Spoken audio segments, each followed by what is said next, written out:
Hello friends, IPO का season चल रहा है और हम सभी लोग ये जानना चाहते हैं कि जब हम आईपीओ में अप्लाई करते हैं तो हमें शेयर्स अलॉट होंगे या नहीं होंगे, इस बात के कितने चांसेस हैं।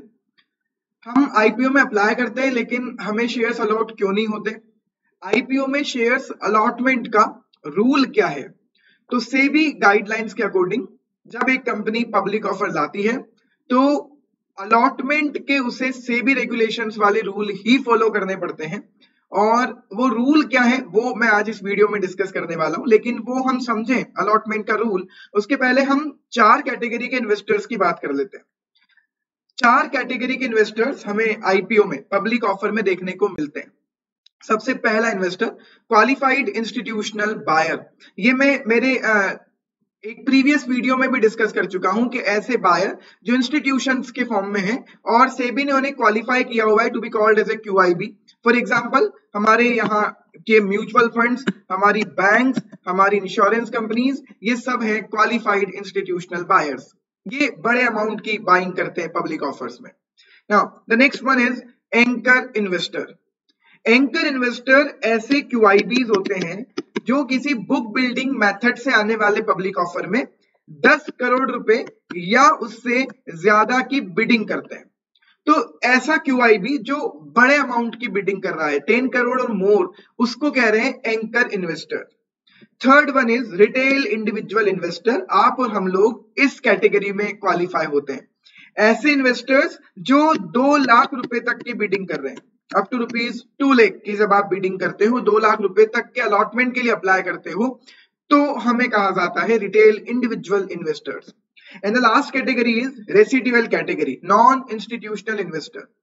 सपोज कीजिए अगर आप किसी पब्लिक ऑफर में 2 लाख रुपए से ज्यादा के लिए शेयर्स के लिए अप्लाई करना चाहते हैं। सपोज कीजिए आप 5 लाख की एप्लीकेशन लगाना चाहते हैं, बिल्कुल लगा सकते हैं। फिर लेकिन नहीं ना तो आप क्यूआईबी कहलाएंगे, ना ही एंकर इन्वेस्टर्स और ना ही रिटेलर, क्योंकि आप 2 लाख से ज्यादा के लिए अप्लाई कर रहे हैं। तो फिर आपको कहा जाएगा नॉन इंस्टीट्यूशनल इन्वेस्टर्स। इसको कुछ लोग एचएनआई कैटेगरी भी कहते हैं, high net worth individuals etcetera. But ये रेसिडुअल कैटेगरी है जो ऊपर 3 किसी में भी क्लासिफाई नहीं हो रहा है, हम उसे कहते हैं नॉन इंस्टीट्यूशनल इन्वेस्टर्स। चलिए अब हम बात करते हैं रिटेल इंडिविजुअल इन्वेस्टर्स को अलॉटमेंट कैसे होता है। रिटेलर्स को हम लोग जब आईपीओ में अप्लाई करते हैं तो अलॉटमेंट कैसे होता है, उस अलॉटमेंट का रूल तो यहाँ पर सेबी रेगुलेशन के अकॉर्डिंग जो रूल है वो तो मैंने यहाँ पर आपके रेफरेंस के लिए लिखा है।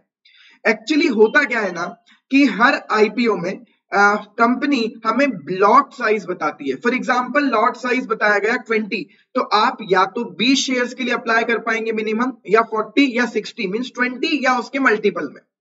तो अगर कंपनी ने 20 शेयर्स का लॉट साइज डिसाइड किया है तो कोई भी रिटेलर 20 शेयर से कम के लिए अप्लाई नहीं कर सकता। और सेबी का रूल कहता है अलॉटमेंट से रिलेटेड कि अगर आपने लॉट साइज 20 रखा है तो किसी भी रिटेलर को 20 से कम शेयर अलॉट मत करना। मिनिमम 20 शेयर्स तो आपको अलॉट करने ही पड़ेंगे अगर अवेलेबल है तो। और मिनिमम अलॉटमेंट करने के बाद भी अगर रिटेल कैटेगरी में शेयर्स बच जाते हैं तो बचे हुए शेयर्स आप प्रोपोर्शनेट बेसिस पर अलॉट कर दीजिए। अब ये रूल यहां ऐसे समझना टफ है, इसलिए हम एक एग्जांपल के थ्रू इसको समझने की कोशिश करते हैं।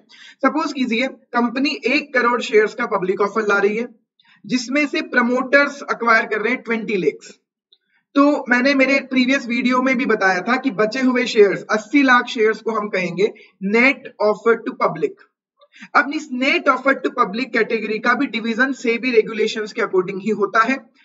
अगर आप बुक बिल्डिंग मेथड से ला रहे हो और नॉर्मल प्रॉफिट मेकिंग कंपनी है, प्रॉफिट रूट से आप पब्लिक ऑफर लेकर आ रहे हो, ये भी मैंने बताया था प्रीवियस वीडियो में कि प्रॉफिट रूट क्या होता है, क्यूआईबी रूट क्या होता है।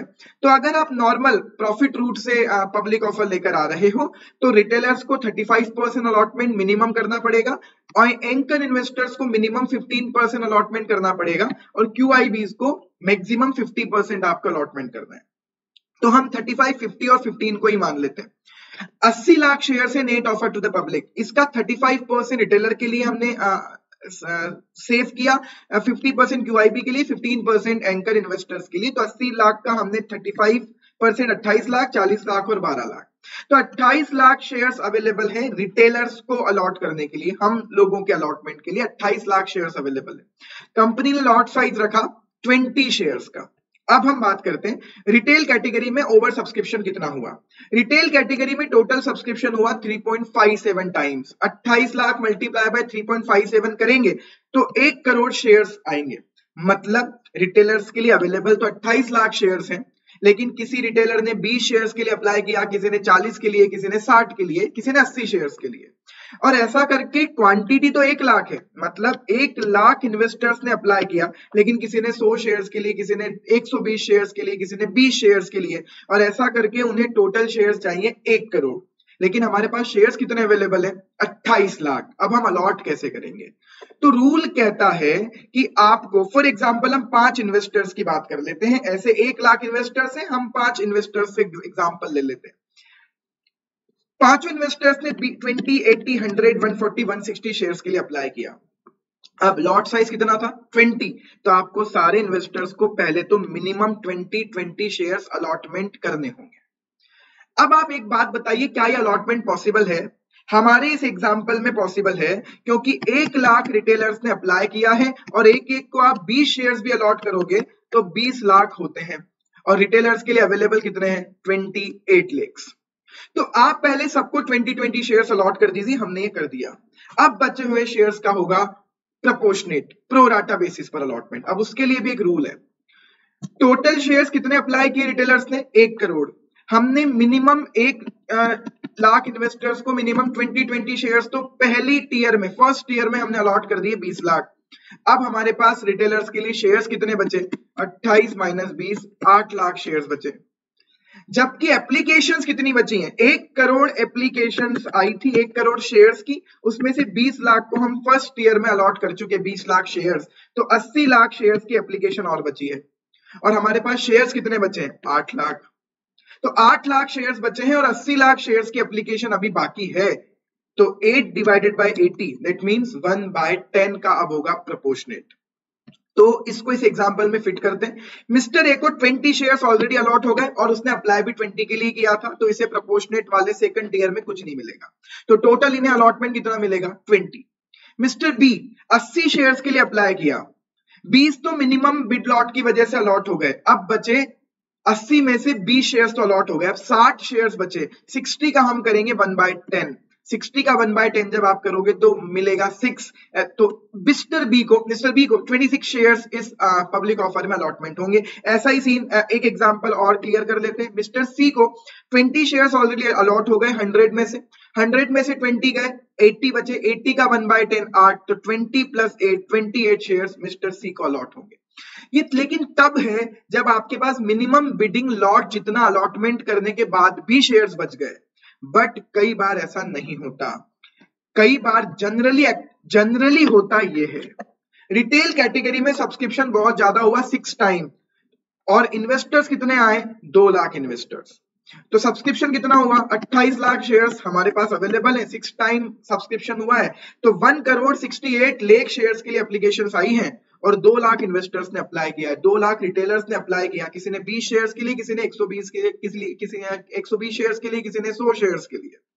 तो यहां पर अब हमारे पास मिनिमम बिडिंग लॉट कितना है? 20। अब आप 20 शेयर्स 2 लाख को अलॉट करने जाओगे तो 40 लाख शेयर्स चाहिए, आपके पास है ही 28 लाख।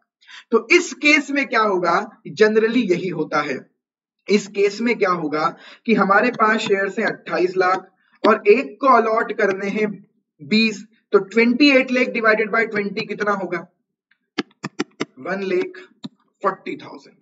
तो हम एक्चुअली 2 लाख रिटेलर्स में से आउट ऑफ 2 लाख रिटेलर्स हम 1,40,000 को सेलेक्ट करेंगे।